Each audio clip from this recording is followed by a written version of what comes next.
नमस्कार दोस्तों। आज हम एनसीईआरटी क्लास 6 का चैप्टर 10 अध्याय 10 पढ़ेंगे। ठीक है, हम इससे पहले 9 चैप्टर पढ़ चुके हैं। मुझे उम्मीद है कि आपको वो चैप्टर अच्छे समझ में आ रहे होंगे। ठीक है, और आज हम इतना इंटरेस्टिंग लेसन पढ़ेंगे तो आपको बहुत मज़ा आएगा। ठीक है, नए साम्राज्य और राज्य।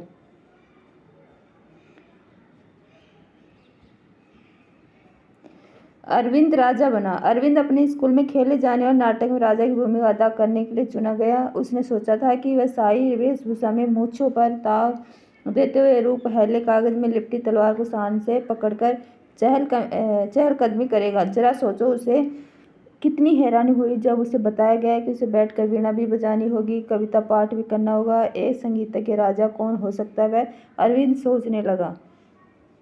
क्या बताती हैं प्रशस्तियाँ।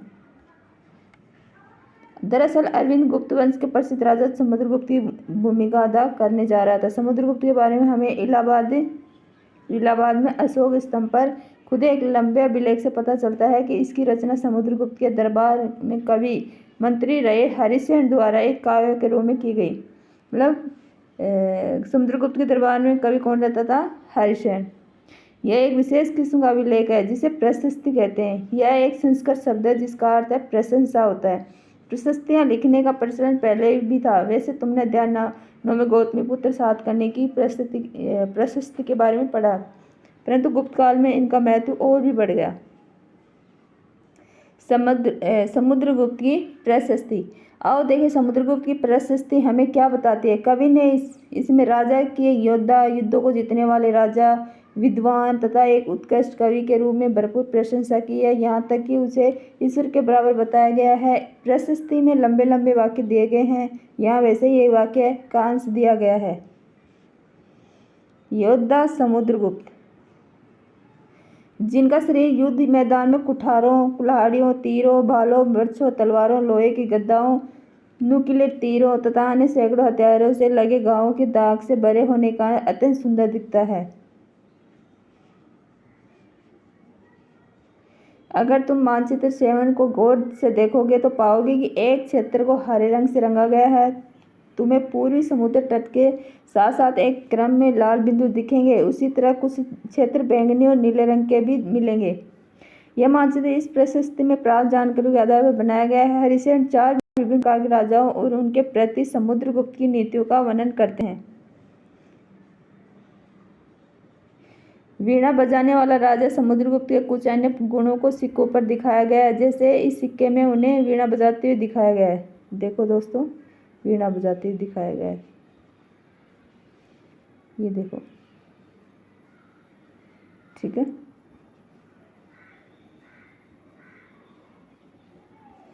मानचित्र में हरे रंग का क्षेत्र आर्यावर्त के 9 शासकों का है। एक मिनट, अपन वो मानचित्र देख लेते हैं।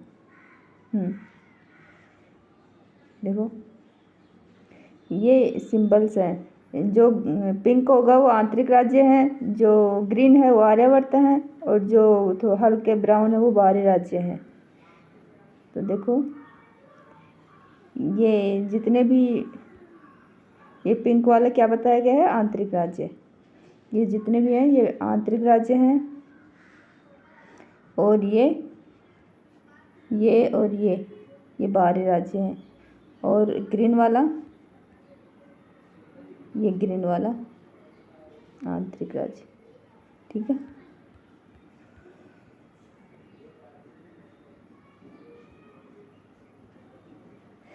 हरे रंग का आपने देखा था आर्यावर्त के 9 शासकों का है। जो हमने देखा था हरे रंग का, तो आर्यावर्त के 9 शासकों का है जिन्हें समुद्रगुप्त ने हराकर उनके राज्य को अपने साम्राज्य, मतलब उनको हराकर 9 शासकों को अपने साम्राज्य में ला लिया था। इसके बाद दक्षिणावर्त के 12 शासक आते हैं। आर्यावर्त के कितने शासक? 9। दक्षिणापथ के 12। इनमें से कुछ की राजधानी दिखाने के लिए मानचित्र लाल बिंदु दिए गए हैं, अपन देखेंगे। इन सब ने हार जाने पर समुद्रगुप्त के सामने समर्पण किया था।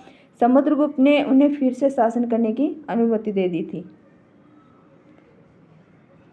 पड़ोसी देशों का आंतरिक घेरा बैंगनी रंग से रंगा गया है। इसमें असम, तटीय बंगाल, नेपाल, उत्तर पश्चिम के कई गण संघ अध्याय 5 में मतलब आते थे। हमने अध्याय 5 पढ़ चुके हैं। ये समुद्रगुप्त के लिए उपहार लाते थे, उनकी आज्ञाओं का पालन करते थे तथा उनके दरबार में उपस्थित हुआ करते थे।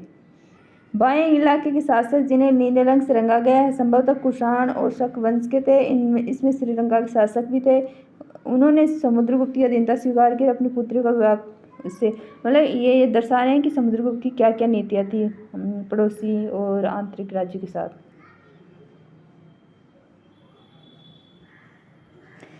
मानचिन्ह प्रयाग इलाहाबाद का पुराना नाम। उज्जैन तथा पाटलिपुत्र ये गुप्त शासन के महत्वपूर्ण केंद्र कौन कौन से? उज्जैन और पाटलिपुत्र। प्रयाग। आर्यावर्त तथा दक्षिणावर्त राज्य। आर्यावर्त कितने हैं? 9। दक्षिणावर्त 12। राज्य के साथ समुद्री व्यवहार में क्या अंतर था? हमने अभी पढ़ा, आप बता सकते हो क्या है? इस अंतर के पीछे कोई कारण दिखाई देता है? ये देखो पिंक कलर, ये पिंक कलर क्या थे? सॉरी रेड कलर क्या थे? गुप्त वंश से जीते गए। और ये ब्लैक डॉट डॉट से हैं, ये नगर है।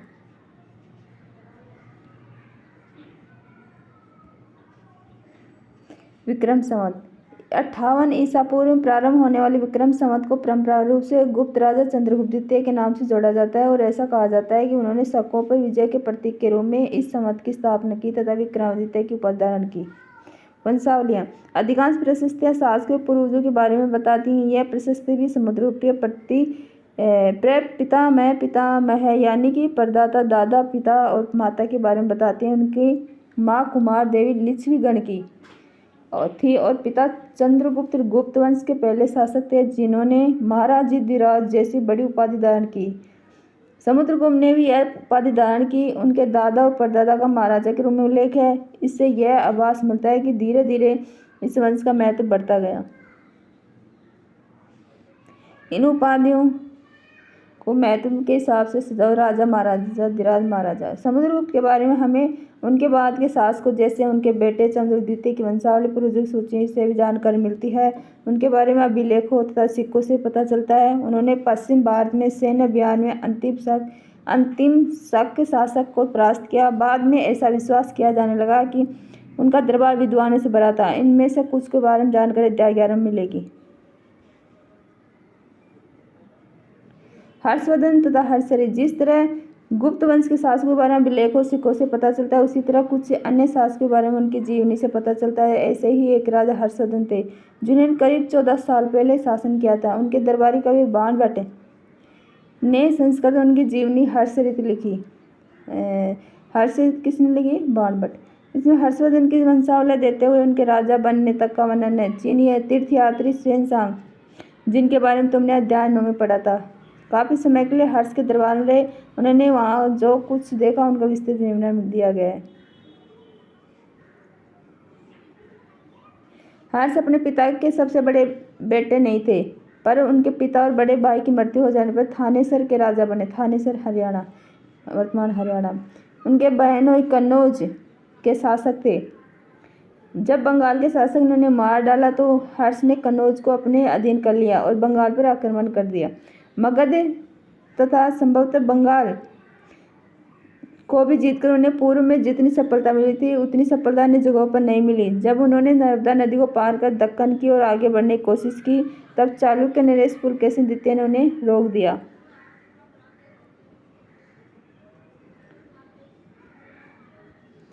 पल्लव चालुक्य पुलकेशिन द्वितीय की प्रशस्तियाँ। इस काल में पल्लव चालुक्य दक्षिण भारत के सबसे महत्वपूर्ण राजवंश थे। पल्लवों का राज्य उनकी राजधानी कांचीपुरम, पल्लवों की राजधानी क्या थी? कांचीपुरम के आसपास के क्षेत्र से लेकर कावेरी नदी के डेल्टा तक फैला था, जबकि चालुक्यों का राज्य कृष्णा और तुंगभद्रा नदियों के बीच स्थित है। मतलब चालुक्यों का राजा कहाँ तक था?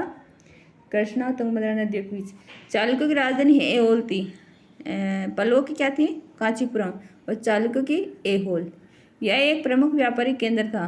धीरे धीरे यह एक धार्मिक केंद्र भी बन गया जहाँ कई मंदिर थे। पल्लव और चालुक्य एक दूसरे की सीमाओं का अतिक्रमण करते थे। मुख्य रूप से राजधानियों को निशाना बनाया जाता था जो समृद्ध शहर थे। पुलकेशिन द्वितीय सबसे प्रसिद्ध चालुक्य राजा थे। उनके बारे में हमें उनके दरबारी रवि कीर्ति द्वारा रचित है।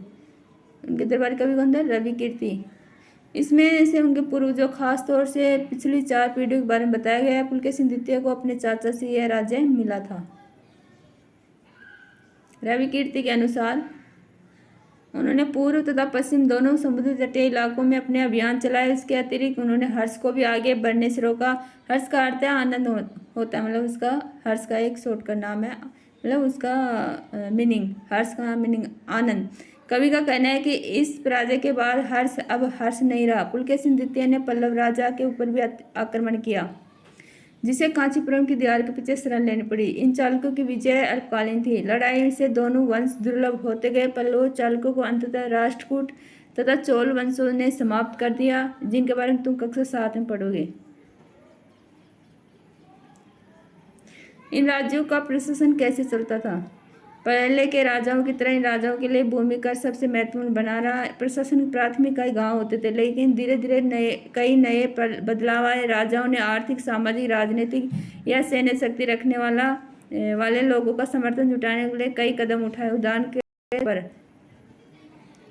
कुछ महत्वपूर्ण प्रशासकीय पद आनुवंशिक बन गए, अर्थात बेटे अपने पिता का पद पाते थे। जैसे कवि हर्षसेन अपने पिता की तरह महादंडनायक अर्थात मुख्य न्याय अधिकारी थे। क्या थे? महादंडनायक। कभी कभी एक ही व्यक्ति कई पदों पर कार्य करता है, जैसे कि हर्षसेन एक महादंडनायक होने के साथ साथ कुमारामत्य अर्थात एक महत्वपूर्ण मंत्री तथा एक संधि विग्राहक अर्थात युद्ध और शांति के विषयों का भी एक मंत्री था।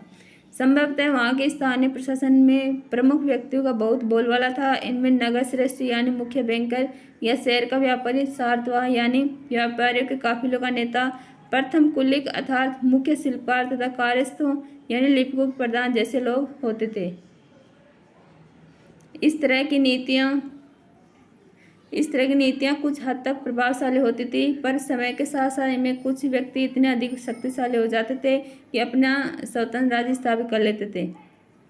एक नए प्रकार की सेना। कुछ राजा अभी भी पुराने राजाओं की तरह एक सुसंगठित सेना रखते थे, जिसमें हाथी, रथ, घुड़सवार, पैदल सिपाही होते थे। इसके साथ साथ कुछ सेनानायक होते थे जो आवश्यकता पड़ने पर राजा को सैनिक सहायता दिया करते थे। इन सेनानायकों को कोई नियमित वेतन नहीं दिया जाता था। बदले में इनमें से कुछ को भूमि दान दिया जाता था। दी गई भूमि से ये कर वसूलते थे, जिससे वे सेना तथा घोड़ों की देखभाल करते थे। साथ ही वे इससे युद्ध के लिए हथियार जुटाते। इस तरह के व्यक्ति सामंत कहलाते। जहाँ कहीं भी शासक दुर्बल होते थे, ये सामंत स्वतंत्र होने की कोशिश करते थे। दक्षिण के राज्यों में सभाएं। पल्लवों के अभिलेखों में कई स्थानीय सभाओं की चर्चा है। इनमें से एक था ब्राह्मण भूस्वामी का संगठन, जिसे सभा कहते थे। क्या कहा जाता था? सभा। यह सभाएं उप समितियों के जरिए सिंचाई, खेती बाड़ी से जुड़े विभिन्न काम, सड़क निर्माण, स्थानीय मंदिरों की देखरेख आदि का काम करती थी। जिन इलाकों के भूस्वामी ब्राह्मण नहीं थे, वहाँ उर नामक ग्राम सभा के होने की बात कही गई। नगरम व्यापारियों के एक संगठन का नाम था। संभवतः इन सभाओं पर धनी तथा शक्तिशाली भूस्वामियों और व्यापारियों का नियंत्रण था। इनमें से बहुत सी स्थानीय सभाएं शताब्दियों तक काम करती रही। उस जमाने में आम लोग जनसाधारण के जीवन की थोड़ी बहुत झलक हमें नाटकों तथा कुछ अन्य स्रोतों से मिलती है। चलो इसके कुछ उदाहरण देखने को मिलते हैं।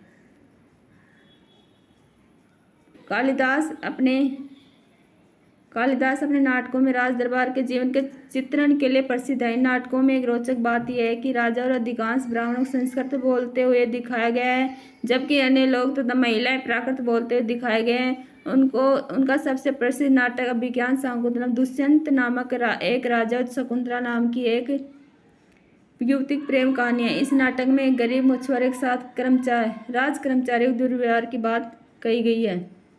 एक मछुआरे को एक कीमती अंगूठी मिली। यह अंगूठी राजा ने शकुंतला को भेंट में दी, पर दुर्घटनावश उसे एक मछली निगल गई। जब मछुआरा इस अंगूठी को लेकर राजमहल पहुंचा तो द्वारपाल ने उस पर चोरी का आरोप लगाया और मुख्य पुलिस अधिकारी भी बहुत बुरी तरह से पेश आया। राजा उस अंगूठी को देखकर बहुत खुश हुए और उन्होंने मछुआरे को इनाम दिया। पुलिस वाला और द्वारपाल मछुआरे से इनाम का कुछ हिस्सा हड़पने के लिए उसके साथ शराब खाने चल पड़े। आज अगर किसी गरीब आदमी को कुछ मिलता है और वह पुलिस में खबर करता है, तो क्या उसके साथ इसी तरह का बर्ताव किया जाएगा? एक प्रसिद्ध व्यक्ति का नाम बताओ। जिसने प्राकृत में उपदेश दिए, और एक राजा का नाम बताओ जिसने प्राकृत में अपने लेख लिखवाए। चीनी तीर्थयात्री फासियन का ध्यान उन लोगों की दुर्गति पर भी गया जिन्हें ऊंचे और शक्तिशाली लोग अछूत मानते थे, जिन्हें शहरों के बाहर रहना पड़ता था। वे लिखते हैं, अगर इन लोगों को शहर या बाजार के भीतर आना होता था तो सभी को आगाह करने के लिए लकड़ी के एक टुकड़े पर चोट करते थे। यह आवाज़ सुनकर लोग सतर्क होकर अपने को छू जाने से या किसी प्रकार के संपर्क से बचाते। एक जगह बाणभट्ट द्वारा भी यहाँ पर निकली राजा की सेना का बड़ा सजीव चित्रण किया गया है। राजा की सेना। राजा बड़ी मात्रा में साजो सामान लेकर यात्रा करते थे। इनमें हथियारों के अतिरिक्त रोजमर्रा के उपयोग में आने वाली चीजें जैसे बर्तन, असबाब जिसमें सोने के पायदान भी शामिल थे, खाने पीने का सामान, बकरी, हिरण, खरगोश, सब्जियां, मसाले आदि विभिन्न प्रकार की चीजें शामिल होती थी। ये सारी चीजें ठेलगाड़ियों पर या ऊँटों और हाथियों जैसे सामान ढोने वाले जानवरों की पीठ पर लाद कर ले जाया जाती थी। इस विशाल सेना के साथ साथ संगीतकार नगाड़े, बिगुल तथा तुरही बजाते हुए चलते थे। रास्ते में पड़ने वाले गांव वालों का उनका सत्कार करना पड़ता था। वे दही, गुड़, फूलों का उपहार लाते थे तथा जानवरों को चारा भी देते थे। वे राजा से भी मिलना चाहते थे ताकि अपनी शिकायत या कोई अनुरोध उनके सामने रख सके। पर यह सेनाएं अपने पीछे विनाश विध्वंस की निशानी छोड़ जाती थी। अक्सर गांव वालों की झोंपड़ियां हाथी कुचल डालते थे और व्यापारियों के काफिले में जूते बैल इस हलचल भरे माहौल से डरकर भाग खड़े होते थे। बाणभट्ट लिखते हैं, पूरी दुनिया धूल के गर्त में डूब जाती थी। अन्यत्र अरब ढूंढो। मरुभूमि होते हुए सदियों से अरब यातायात का ये बड़ा केंद्र था। दरअसल अरब व्यापारी तथा नाविकों ने भारत और यूरोप के बीच समुद्री व्यापार बढ़ाने में एक महत्वपूर्ण भूमिका निभाई थी। अरब में रहने वाले अन्य लोगों में बेदुइन, जो घुमक्कड़ कबीले होते थे, ये मुख्य रूप से ऊँटों पर आश्रित होते थे क्योंकि यह एक ऐसा मजबूत जानवर है जो मरुभूमि में भी स्वस्थ रह सकता है। लगभग 14 साल पहले पैगंबर मोहम्मद ने अरब में इस्लाम नामक एक नए धर्म की शुरुआत की। ईसाई धर्म की तरह इस्लाम ने भी अल्लाह को सर्वोपरि माना। उनके बाद सभी को सम्मान माना गया है। यहाँ इस्लाम धर्म के पवित्र ग्रंथ कुरान का एक अंश दिया गया है।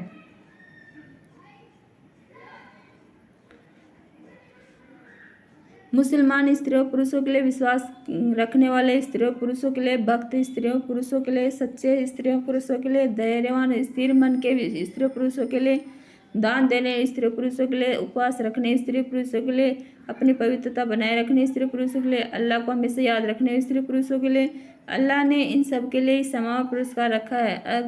अगले 100 सालों के दौरान इस्लाम उत्तरी अफ्रीका, स्पेन, ईरान, भारत में फैल गया। अरब नाविक जो इस उपमहाद्वीप की तटीय बस्तियों से पहले से ही परिचित थे, अब अपने साथ इस नए धर्म को भी ले जाए। अरब के सिपाहियों ने करीब 13 साल पहले सिंध, आज के पाकिस्तान को जीत लिया था। उपयोगी शब्द: प्रशस्ति, आर्यावर्त, दक्षिणावर्त, वंशावली, आनुवंशिक पदाधिकारी, सामंत, सभा, नगरम। तो चलो दोस्तों, अपना चैप्टर कंप्लीट हुआ। इसके क्वेश्चन आंसर भी देख लेते हैं। चलो दोस्तों, अपन क्वेश्चन आंसर करते हैं। सही या गलत बताओ। सही या गलत बताओ। पहला है, हरिसेन ने गौतमी पुत्र श्री सातकर्णी की प्रशंसा में प्रस्तुति लिखी थी। नहीं, मतलब गलत। आर्यवर्त के साथ समुद्र के लिए बैठ लाते थे। नहीं।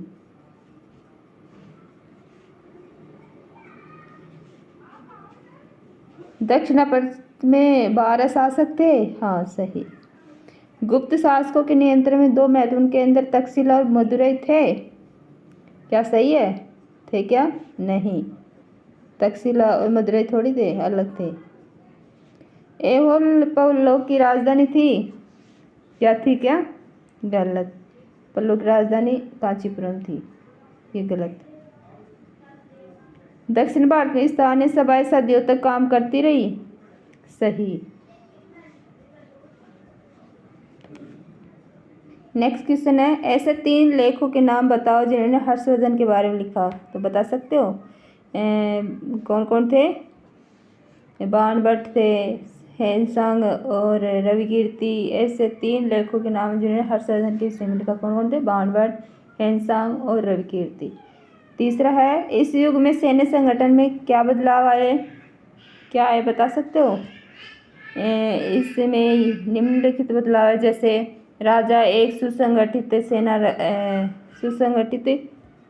सेना रखते थे, जिसमें हाथी, रथ, घोड़सवार, पैदल सिपाही होते थे।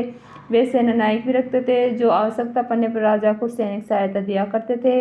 इन सेना नायकों को कोई नियमित वेतन नहीं दिया जाता था, उन्हें भूमि दान दिया जाता था। वे दी गई भूमि से कर वसूल करते थे, जिससे वे सेना तथा घोड़ों की देखभाल करते थे। ये सेना नायक सामंत कहलाते थे। जहाँ कहीं भी शासक दुर्बल होते थे, ये सामंत संतन होने की कोशिश करते थे। समझ में आ रहा है? मुझे लगता है जैसे मैं बोल रही हूँ आपको क्लिक हो रहा है कि हाँ ये लेसन में हमने पढ़ा था। फोर्थ है, इस काल की प्रशासनिक व्यवस्था में तुम्हें क्या क्या नई चीज़ें दिखती हैं? इस काल में हमें प्रशासन प्राथमिक क्या थी? गांव होते थे, लेकिन धीरे धीरे कई बदलाव आए। राजाओं ने आर्थिक, सामाजिक, राजनीतिक या सैन्य शक्ति रखने वाले लोगों का समर्थन जुटाने के लिए कई कदम उठाए। ठीक है, कुछ महत्वपूर्ण प्रशासकीय पद आनुवंशिक बन गए, जिसका अर्थ है जैसे बेटे अपने पिता का पद पाते थे, जैसे कि कवि हर्षण अपने पिता की तरह महादंडनायक अर्थात मुख्य न्यायाधिकारी थे, मतलब एक कई पद पर रहते थे। कभी कभी एक ही व्यक्ति कई पदों पर कार्य करता है, जैसे कि हरिशरण एक महादंडनायक होने के साथ साथ कुमारामात्य अर्थात एक मंत्री तथा एक संधि विग्रह पढ़ा था ना अपने, अर्थात युद्ध और शांति के विषय का भी मंत्री था। स्थानीय प्रशासन में प्रमुख व्यक्तियों का बोलबाला था। इनमें नगर श्रेष्ठ यानी मुख्य बैंकर या शहर का व्यापारी, सार्थ यानी व्यापारी काफिले का नेता, प्रथम कुलिक अर्थात मुख्य शिल्पकार तथा कायस्थों यानी लिपिकों प्रधान जैसे लोग होते थे। ठीक है, समझ में आया? तो चलो दोस्तों, अपना चैप्टर कंप्लीट हुआ। मुझे उम्मीद है आपको अच्छी समझ में आया होगा, और नहीं समझ में आया तो इसको एक बार और पढ़ना, आपको अच्छी समझ में आए। मैं जितना हो सके छोटे से छोटे वीडियो बनाती हूँ, ताकि आपको रिवीजन करने में कोई दिक्कत ना हो और अच्छे समझ में आए। तो थैंक यू।